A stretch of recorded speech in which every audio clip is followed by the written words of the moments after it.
우리 크리스찬들이 인생을 살아가면서 계속 고난을 당하다 보면 가치관이 흔들리고 또 우리의 믿음에 혼돈이 생깁니다. 또 가치관이 흔들리고 믿음이 흔들리다 보면 오해를 하게 됩니다. 내가 그렇게 열심히 기도했는데 왜 아무 응답이 없냐? 하나님이 정말 계신 거냐? 혹시 하나님이 나를 버린 건 아니냐? 이런 마음이, 이런 회의가 우리 마음속에 들어오게 됩니다. 오늘 본문에 보면 50장 1절에 이스라엘 백성들이 꼭 그런 마음을 지금 갖고 있습니다. 고난을 당하고 있는 이스라엘 백성들이 이혼 정서를 받은 여인같이 자기를 생각하고 있습니다. 또 빚쟁이에게 팔려간 자식과 같다라고 설명을 하고 있습니다. 자꾸 고난당하는데 하나님은 아무런 응답이 없고 또 아무런 역사가 일어나지 않게 되니까 이스라엘 백성들이 오해하고 있습니다. 하나님은 그들에게 이혼 정서를 써준 적이 없습니다. 하나님은 그들을 팔아버린 적이 없습니다. 그런데 이스라엘 백성들은 그렇게 지금 오해하고 있다고 말합니다. 1절에 하반절에 보면 너희의 죄악으로 말미암아 팔렸고 너희의 미는 너희의 배역으로 말미암아 내 보냄을 받았다. 너희의 죄 때문에 너희가 지금 이런 고통 속에 있는 것이지 내가 버렸기 때문이 아니라 라고 말씀합니다. 더 나아가 2절을 보게 되면 하나님은 계속 그들을 찾아갔습니다. 그들을 찾아가서 그들에게 기회를 주고 그들을 도와주고 싶었습니다. 그런데 그때마다 그들을 만날 수가 없었다고 말합니다. 2절을 봅니다. 내가 왔어도 사람이 없었으며 내가 불러도 대답하는 자가 없었으면 어찌 됨이냐? 내 손이 어찌 짧아 구속하지 못하겠느냐? 내게 어찌 건질 능력이 없겠느냐? 이 전반부만 보면 그런 말씀이 나와 있습니다. 하나님께 돌아올 수 있는 기회를 주었습니다. 또 그들을 만나려고 찾아왔습니다. 그러나 하나님은 그들을 만날 수가 없었다고 말합니다. 하나님은 그들을 구원하기 위해 찾아갔습니다. 그러나 그때마다 이스라엘 백성들을 만나지 못했다고 말씀합니다. 여러분, 하나님은 지금도 저와 여러분을 찾아오고 있다고 믿습니다. 아멘입니다. 하나님이 조용한 것 같죠? 말씀이 없는 것 같죠? 하나님은 끊임없이 지금 우리를 찾고 있습니다. 근데 하나님이 찾아올 때 우리가 그 자리에 없다는 거예요. 이건 굉장히 심각한 문제입니다. 예를 들면 예수님이 부활하신 이후에 제자들에게 나타난 적이 있습니다. 그런데 제자 중에 회의론자인 도마가 그 자리에 없었어요. 그래서 도마가 뭐라고 얘기합니까? 나는 그 창자국을 만져보고 그 못자국을 만져봐야 믿겠다. 부활했는지 안 했는지. 하나님이 찾을 때에 그 자리에 없었기 때문에 이런 불상사가 생겨지는 것을 말하고 있습니다. 그러면서 중반에 보면 내가 너희를 구원하지 못할 만큼 손이 짧으냐? 또 내가 능력이 없느냐? 강력하게 말씀합니다. 후반부에 보면 내가 꾸짖어 바다를 마르게 하며 강들을 사막이 되게 하며 물이 없어졌으므로 그 물고기들이 악취를 내며 갈아여 죽으리라. 내가 흑암으로 하늘을 입히며 굵은 배로 덮느니라. 이 말씀은 출애굽할 때의 모습을 연상시킵니다. 하나님은 홍해 바다를 육지처럼 건너게 하지 않았습니까? 가나안 땅을 들어갈 때 요단강을 마른 땅처럼 건너가지 않았습니까? 그 속에 있던 물고기들이 다 죽어서 악취가 났다고 말합니다. 흑암으로 하늘을 덮었습니다. 10가지 재앙을 내리면서 흑암 재앙으로 애굽을 무너뜨리지 않습니까? 하나님이 능력이 없어서 너희들을 구원하지 못하는 게 아니다라고 말씀합니다.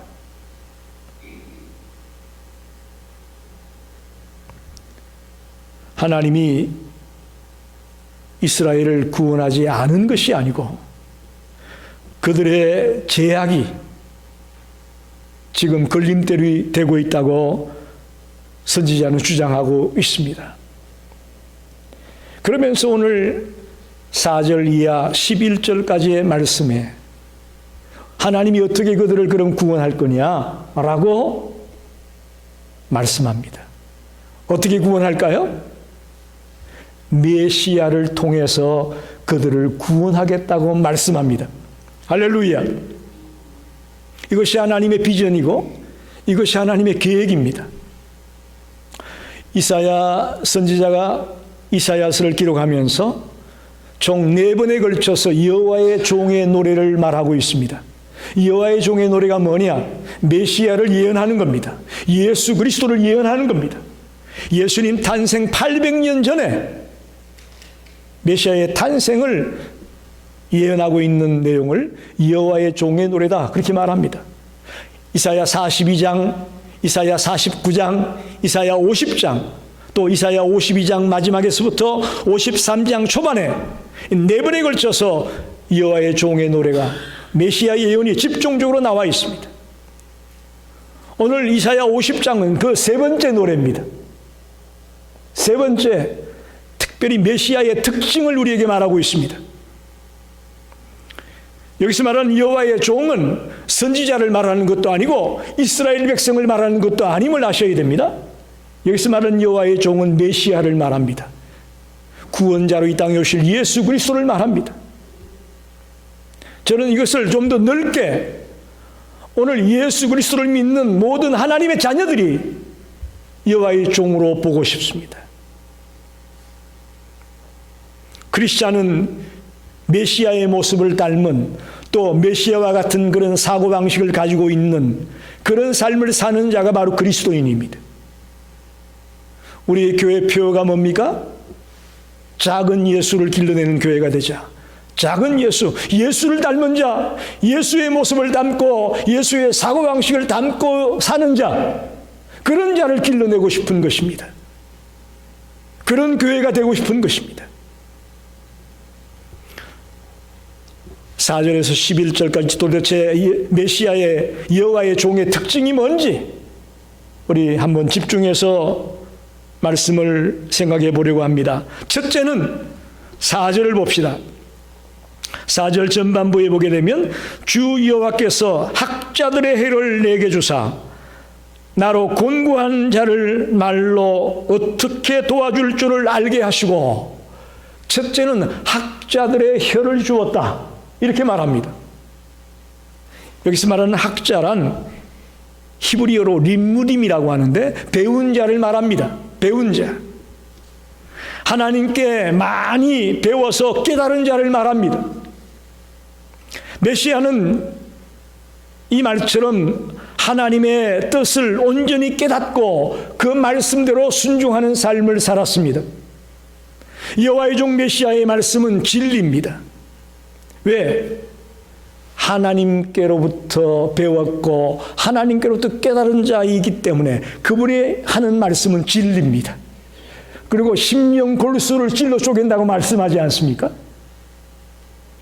마찬가지로 오늘 이 땅의 모든 우리 성도들이, 하나님의 자녀들이 그리스도의 말씀을 전하기 위해서는 배워야 됩니다. 깨달아야 됩니다.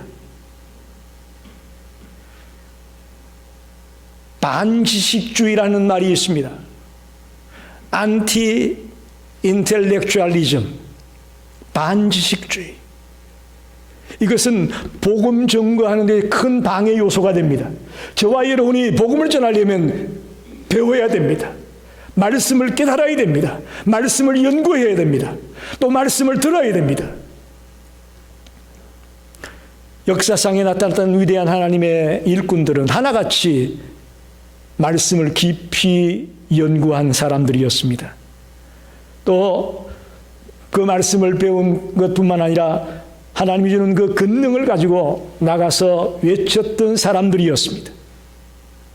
반지식주의가 복음 전거에 쓰임받을 수는 없습니다. 특별히 학자의 혀를 주었다는 이 말을 예수님과 연관시켜 보면, 여러분, 예수님의 말씀이 쉬웠습니까? 어려웠습니까? 한번 물어봅시다. 예수님이 3년 동안 공생을 하면서 많은 말씀을 하셨는데 예수의 말씀이 어려웠나요? 쉬웠나요? 아주 쉬웠습니다. 어린아이라도 이해할 수 있을 만큼 아주 쉽고 단순했습니다. 그리고 그분의 말씀은 길지 않았습니다. 짧고 핵심적인 메시지가 그의 입을 통해서 증거된 것을 우리는 알고 있습니다. 잔소리가 없습니다. 오늘 아이들이 하는 말이, 또 젊은이들이 하는 말이, 부모가 좀 잔소리를 하면 뭐라고 그러죠? 또 설교하네 그러죠. 아이들이 엄마 아빠가 뭐라고 얘기를 하면 또 설교하네 그래요. 그 얘기는 뭐예요? 목사들이 하는 설교가 지금 잔소리처럼 들린다는 얘기예요. 우리 사랑하는 성도님들께 당부합니다. 예수님의 메시지는요, 잔소리가 없었어요. 짧고 군더더기가 없는 그런 메시지가 그의 입을 통해 증거되어졌습니다. 우리 크리스찬의 입에서 나오는 말도 그와 같이 되기를 원합니다. 우리가 하는 말이 사람을 살리는 말이 되기 원합니다. 사람들을 격려하고 위로하는 말이 되기 원합니다. 우리 입에서 욕이 사라지고 비판이 사라지기 원합니다. 신경질적인 말이 사라지기 원합니다. 이게 참 다 아는 얘기 같지만 이게 쉽지가 않아요. 우리도 모르는 사이에 자꾸 신경질적인 말이 나가고 비판적인 말이 나가고 누가 안 보면 욕도 하고, 이게 하나님의 백성들의 입에서 나올 말이 아니라는 거죠. 오늘 본문에도 나와 있지만 지친 자를 위로하고 살려주는 말을 하기를 원합니다. 예수님은 이 땅에 계시면서 소경을, 귀신 들린 자를, 안전뱅이를 일으킬 때에, 또 강풍을 잠잠하게 할 때에 다 뭘로 했습니까? 다 말씀으로 하셨어요. 할렐루야. 다 말씀으로 그런 역사를 일으켰습니다. 그야말로 지친 자를 위로하고 힘을 주는 그런 말씀을 그가 하셨습니다. 저와 여러분도 우리를 만나는 자에게 위로를 주고 격려를 주고 용기를 주는 말을 하게 되기를 바랍니다. 그게 하나님의 자녀입니다. 그게 그리스도인입니다. 우리의 말에도 근세가 있게 되기를 바랍니다. 예수님의 말씀에는 근세가 있었잖아요. 우리 하나님의 자녀들의 말에도 근세가 있기 원합니다. 우리 예수 믿는 아무개가 얘기하는데 듣는 사람이 또 뻥치네 그러면 되겠어요? 아, 이거 또 거짓말하고 있네 이런 얘기 들으면 되겠느냐고요. 아이, 저 사람 말은 못 믿어 이러면 되겠습니까? 아니잖아요. 우리가 하는 한마디 한마디는 뼈가 되고 살이 되고 정말 틀림없는 말이라는 그런 인식을 심어줘야 될 텐데 과연 우리가 그러고 있습니까? 여호와의 종의 첫 번째 특징은 학자의 혀를 주었다고 말하고 있습니다. 두 번째는 50장 4절 하반절에 보게 되면 아침마다 깨우치시되 나의 길을 깨우치사 학자같이 알아듣게 하시도다. 특별한 길을 주었다고 말합니다. 두 번째 특징은 특별한 길을 주었다. 아침마다 깨우친다는 이 말은 하나님께서 메시아로 더불어 계속적으로 동행하시며 교통하여 주셔서 그의 뜻을 알게 했다, 그런 말입니다. 아침마다 깨우친다. 매일 동행하면서 그때그때마다 하나님의 뜻을 메시아에게 알려주었다는 것이죠. 길을 깨우친다, 이 말은 들은 말씀대로 순종했다라는 의미입니다. 특별한 귀를 가졌다는 것은 잘 듣는다는 것도 있겠지만 들은 말씀을 실제로 행동에 옮기는 순종하는 삶을 살았다 그런 말입니다. 여러분, 여호와의 종들은 순종하는 자입니다. 할렐루야. 우리 그리스도인은 순종하는 자입니다. 우리가 순종하지 않는다면 그리스도인이 아닙니다. 예수의 삶은 일평생 순종의 삶이었습니다. 그는 율법 아래 순종했습니다. 하나님의 말씀에 철저하게 순종했습니다. 심지어는 그는 세례 요한이 세례를 베풀려고 할 때 그것도 순종했습니다. 더 나아가 모든 사역과 행위를 행함에 있어서 하나님의 말씀을 이루려고 최선을 다했습니다. 마지막에 십자가에서 죽기까지 순종하셨습니다. 이것도 순종이에요. 5절 초반에 보면 주 여호와께서 나의 길을 열으셨으므로, 나의 길을 열었다, 기가 열렸다, 그런 표현이 나와 있습니다. 길을 열었다는 얘기는 달리 말하면 순종을 의미합니다.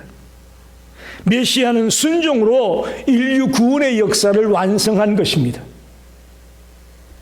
마찬가지로 저와 여러분이 기가 열리기를 원합니다. 바로 말씀을 듣고 깨달아야 순종이 가능한 거예요. 하나님의 말씀을 오해하면 엉뚱한 길로 가는 거죠. 전혀 다른 길로 가는 거죠. 귀가 열려서 하나님의 말씀을 바로 듣고 그것을 밖에 나가 실천하는, 순종하는 성도가 다 되기를 간절히 축원합니다. 그게 여호와의 종의 두 번째 특징입니다. 세 번째는 5절 하반절에 내가 거역하지도 아니하며 뒤로 물러가지도 아니한다, 그런 말이 나오죠. 세 번째 여호와의 종의 특징은 배반하지 아니하고 등을 돌리지 않는다라는 것입니다. 거역하지도 않는다는 이 말은 우리 내면의 각오를 의미합니다. 여호와의 종은 마음속 깊은 곳에서 여호와를 신뢰하고 여호와를 의지하겠다라는 마음을 밝히는 겁니다. 뒤로 물러가지도 않겠다, 이것은 우리의 외적인 행동을 말합니다. 즉, 이 두 가지 표현은 여호와의 종의 의지와 행동이 하나님의 뜻에 합당하게 살아가는 것을 말합니다. 여러분, 저와 여러분이 주를 믿으면서 주님을 배반한 적이 있나요, 없나요? 주님을 등진 적이 있나요, 없나요? 많죠. 집사님만 그런 게 아니고 우리 모두가 마찬가지입니다. 나에게 고난이 닥치고 문제가 생기고 어려움이 닥치게 되면 나도 모르게 주님을 배반할 때가 있고 주님을 등질 때가 있는 게 사실입니다. 그러나 예수님은 이 땅에 사는 동안 한 번도 배신한 적이 없습니다.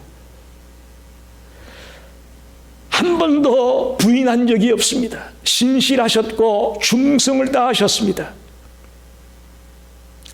우리 같은 죄인들은 수없이 배신합니다.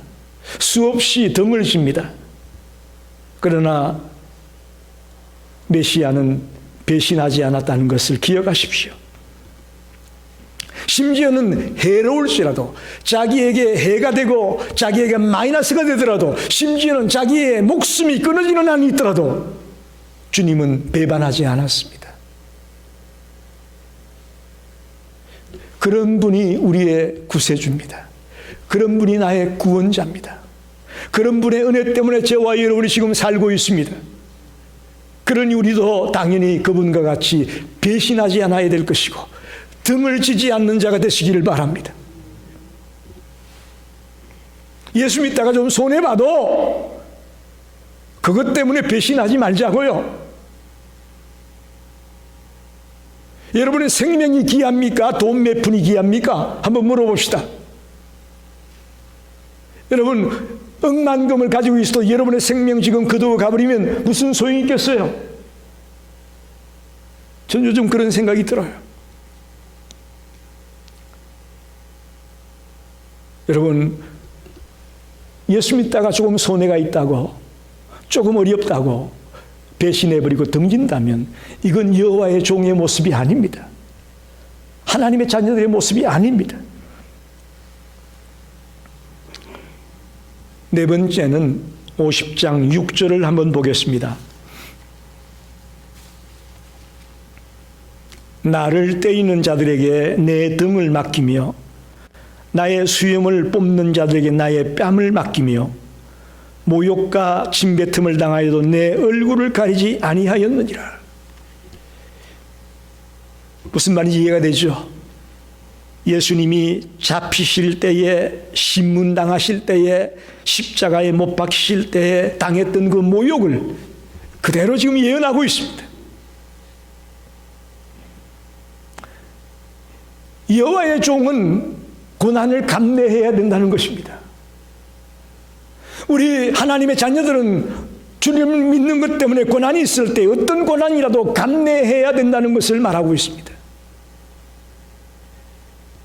예수님은 어떻게 보면 자기의 행동 때문에 고난을 당했다기보다는 자기의 말 때문에 고난을 당했다고 저는 봅니다. 예수님이 하신 말 중에 자신이 누구라 그랬죠? 내가 하나님의 아들이다.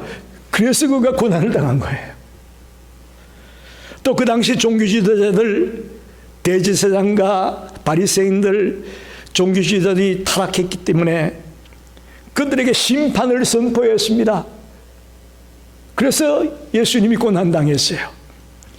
더 나아가 요한복음 14장에 보면 나는 길이요 진리요 생명이니 나로 말미암지 않는 그는 아버지께 올 자가 없다. 이런 말 하니까 누가 좋아하겠어요?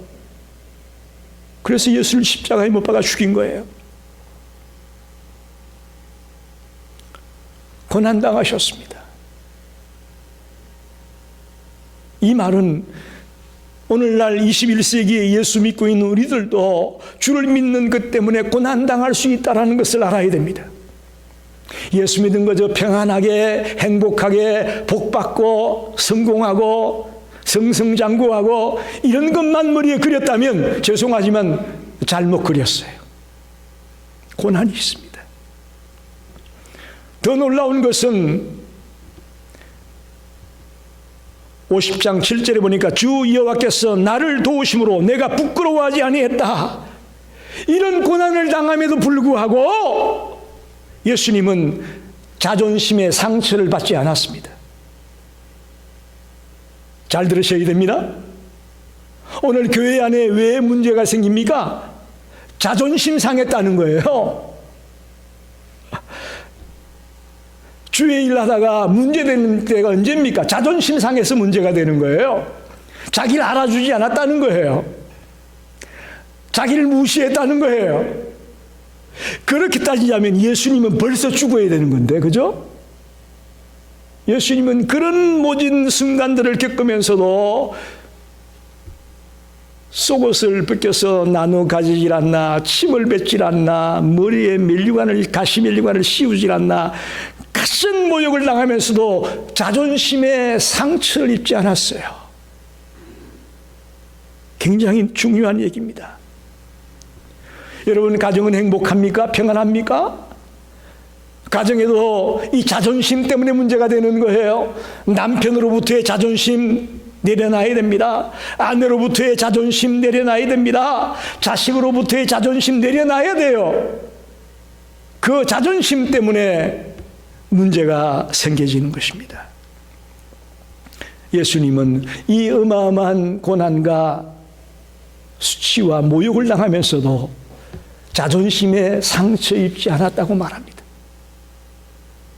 이게 우리 하나님의 자녀들의 모습이 되어야 된다는 것이죠. 내 얼굴을 부싯돌같이라는 말이 나오죠. 내 얼굴을 부싯돌같이. 우리가 고난당하고 어려움당할 때 우울한 얼굴을 취하지 말고 그런 와중에도 기쁨의 얼굴을 취할 것을 말합니다. 수많은 모욕과 비난과 수치를 당하면서도 얼굴이 부싯돌처럼 빛나는 그런 자가 되기를 원하고 있습니다. 할렐루야. 저와 여러분의 얼굴에서 어떤 고난과 모욕을 수치를 당하더라도 얼굴이 환하게 빛날 수 있는 그런 믿음의 백성들이 되기를 간절히 축원합니다. 마지막으로 50장 8절 9절을 보게 되면 8절 전반부에 나를 의롭다 하시는 이가 가까이 계시니 나와 다툴 자가 누구냐? 또 9절 초반에 보면 보라 주 여호와께서 나를 도우시리니 나를 정죄할 자가 누구냐? 이게 무슨 말입니까? 여호와의 종의 특징 5번째는요, 영적인 자신감이 있었다는 것이죠. 영적 자신감. 하나님이 나를 인정해 주실 것이라는 믿음이 있었습니다. 하나님이 나와 함께한다는 믿음이 있었습니다.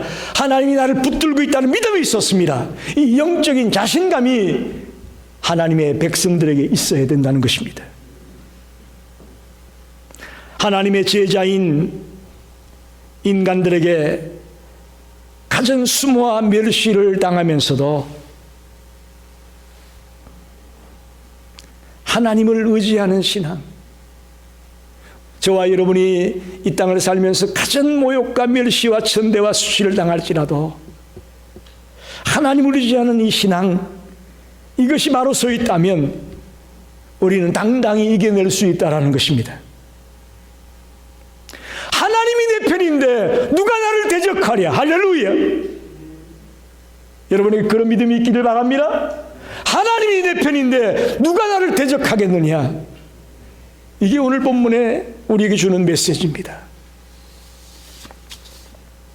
고대 근동의 법정에는 피고가 법정에 서가지고 멸시와 수모를 받으면서 가만히 있으면요, 죄를 인정하는 게 되는 거예요. 죄를 인정하는 게 되는 겁니다. 그래서 가만히 있지 않고 항상 거기에 대해서 항변하고 대변을 해야 되는데, 여호와의 종인 이 메시아는 그런 상황에서도 아무런 한마디 말도 하지 아니하고 묵묵히 그 고통을 감내하지 않습니까? 빌라도의 법정에서의 예수님의 모습을 생각해 보십시오. 절대로 자기의 어떤 문제를 변명하지 않습니다. 어떻게 이게 가능하냐? 하나님이 내 편인데 누가 나를 함부로 대할 수가 있겠느냐라는 영적인 자신감, 영적인 당당함이 그 법정 앞에서도 묵묵히 그 과정을 이겨낼 수 있도록 하셨다고 볼 수 있습니다. 하나님이 나를 도우고 있다, 하나님이 나와 함께 있다는 그 확신, 그게 뭐라고요? 그게 영적인 자신감이에요. 우리 성도들에게 당부합니다. 이민자의 삶을 살아가는 것이 얼마나 힘들고 어려운지 잘 압니다. 그러나 여러분, 하나님이 내 곁에 계시고 하나님이 지금 나와 함께 있다는 이 믿음을 갖고 영적인 자신감을 가지게 되기를 바랍니다. 세상에서 고난을 당하더라도 영적인 자신감이 있으면 문제가 되지 않습니다.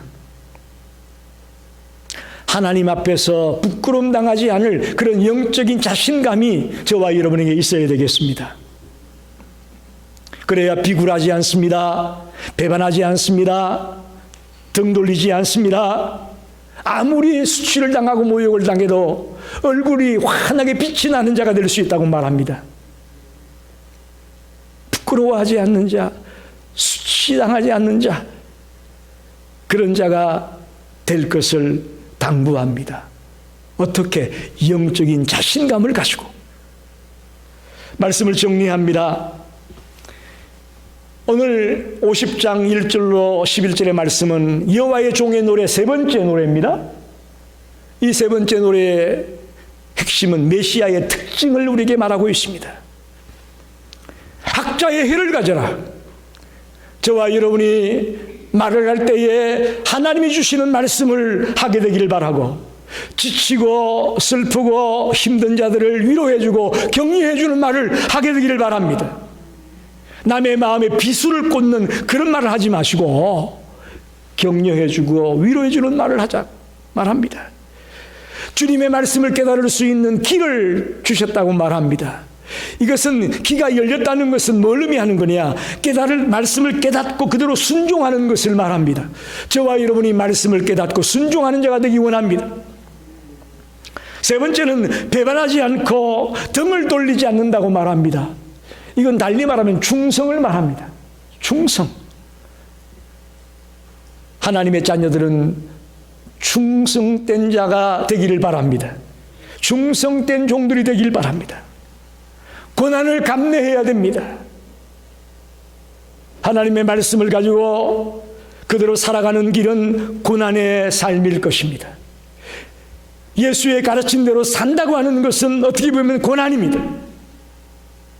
그러나 그 고난을 두려워하지 말고 고난을 감내하기를 바랍니다. 마지막으로 늘 주님이 나와 같이 계시고 나의 편이라는 이 영적인 자신감이 하나님의 종들에게, 하나님의 백성들에게 있어야 된다고 말합니다. 여러분, 예수님이 부활성천에서 떠나면서 그 예수님이 못다한 사역을 누구에게 맡겼습니까? 오늘 우리에게 맡겼습니다. 할렐루야. 우리에게 맡겼습니다. 그러니 그런 의미에서 저는 우리가 여호와의 종이라는 것입니다. 메시아를 따르는 자들에게 어둠 속을 거닐지라도 믿음으로 걸어가라고 말씀하시는 것처럼 저와 여러분이 여호와를 의뢰하고 여호와를 바라보며 이 세상을 담대하게 달려갈 수 있기를 간절히 소원합니다. 우리 모두가 메시아의 모습을 본받아서 정말 담대하게 하나님의 일을 감당해 나가는 종들이 되기를 간절히 축원합니다. 기도하겠습니다.